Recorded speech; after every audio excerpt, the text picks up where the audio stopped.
15.5 বছর এই দেশ থেকে বিপুল পরিমাণ অর্থ বিদেশে পাচার হয়েছে। বাংলাদেশ ব্যাংকের হিসাব মতো এর পরিমাণ হচ্ছে 26,58,000 কোটি টাকা। বাংলাদেশের বার্ষিক বাজেটের 5 গুণ। এই টাকা যদি বাংলাদেশের ভিতরে থাকতো তাহলে বাংলাদেশ আজকে কোথায় চলে যেত? দুর্নীতি এমনই একটা মহারোগ, যে রোগ সমাজের আর কোনো কিছু বাকি রাখে না। এই দুর্নীতির কারণেই সমাজে সন্ত্রাস হবে, দুর্নীতির কারণেই লম্পটরা লম্পট্য করে টাকার বিনিময়ে রেহাই পেয়ে যাবে।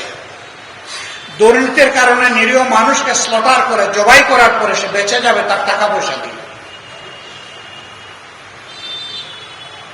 এই দুর্নীতির বহু রূপ আছে। মানুষ মনে করে শুধুমাত্র ঘুষ আর চাঁদা এই দুইটাতেই বোধহয় দুর্নীতি। না, অবশ্যই এই দুইটা বড় মাত্রার দুর্নীতি, কিন্তু এর বাইরে আরেকটা বড় দুর্নীতি আছে, এটা হচ্ছে বুদ্ধিভিত্তিক দুর্নীতি।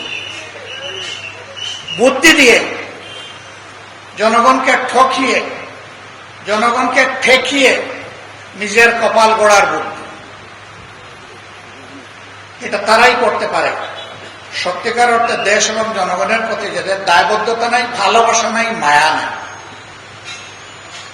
তারা কারা? তারা আকাশে মেঘ দেখলে যারা দেশ থেকে পালায় যায় তারা। এই দেশ যদি তার নিজের দেশ মনে করত, জনগণের কাছে যদি দায়বদ্ধতা মনে করত, তাহলে নিশ্চয়ই তারা এই অপকর্মে জড়িত হতো না। তারা দেশ থেকে পালায় কেন? পালায় এ কারণে, যখন ক্ষমতায় থাকে তখন ধরাকে সরা জ্ঞান করে, আর সব কিছুকে তার শ্বশুর বাড়ির যৌতুক মনে করে, সব কিছুকে হালাল মনে করে পেট ভরে। কিন্তু যখন ক্ষমতার মসনদ কোমরের নিচ থেকে চলে যায় তখন চোখে অন্ধকার দেখে। তখন দেশটাকে একা পালায় না, গোষ্ঠী শুদ্ধ পালায়। এই শহীদ জুলাই যোদ্ধাদের অনেকেই একেবারেই কেটে খাওয়া সাধারণ মানুষ ছিলেন। আপনারা দোয়া করবেন, তাদের শতাধিক পরিবারের দায়িত্ব একটা দ্বীনি সংগঠন, রাজনৈতিক সংগঠন বাংলাদেশ জামাতে ইসলামী গ্রহণ করেছে।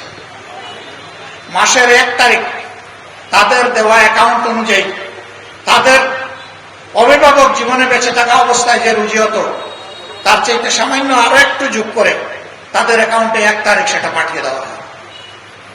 পাঠিয়ে দিয়েও আমরা বসে থাকি না, আবার ফোন করে ফলো আপ নেই 1 তারিখে আপনাদের হাতে পৌঁছেছে কিনা।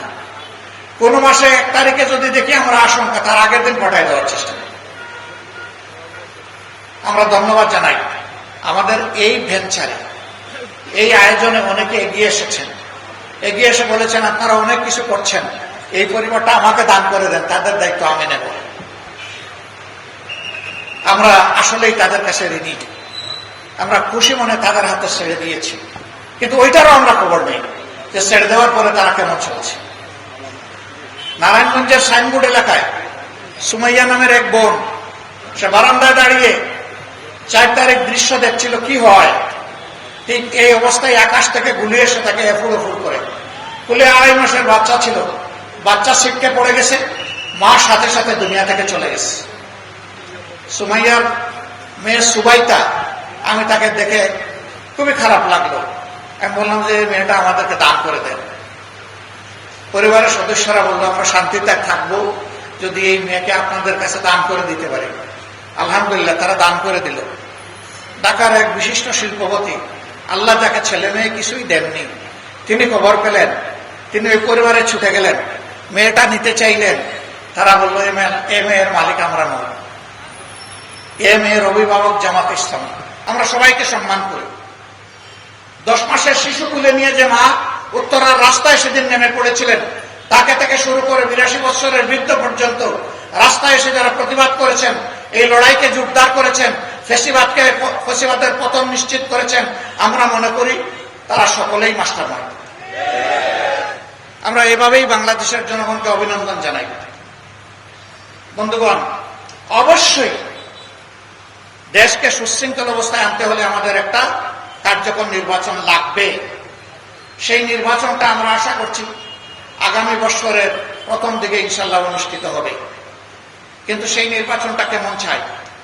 আমাদের স্পষ্ট বক্তব্য, অতীতের বস্তা পচায় ধারায় নতুন কোন নির্বাচন চাই না, এবং এমন কোন নির্বাচন আমরা মেনেও নেব না। এই নির্বাচন হতে হবে স্বচ্ছ, এই নির্বাচন হতে হবে সকলের জন্য লেভেল প্লেইং ফিল্ডের উপরে, সমতল মাঠ নিশ্চিত করতে হবে, প্রশাসনকে নিরপেক্ষ করতে হবে, কোন মাস্তানতন্ত্র চলবে না, কালো টাকার খেলা মানব না। এগুলা নিশ্চিত করে আগামী বছরের প্রথম অংশে নির্বাচন দিতে হবে। নির্বাচন বিলম্বিত হলে কিছু জটিলতা সৃষ্টি হবে, বুঝ আমাদের আছে, কিন্তু আমরা কোন প্রিমেচিওর ডেলিভারি চাচ্ছি না। বাচ্চা 10 মাস 10 দিনে যে বাচ্চা জন্ম নেয়, সেই বাচ্চা স্বাভাবিকভাবে সুস্থ সবল থাকে।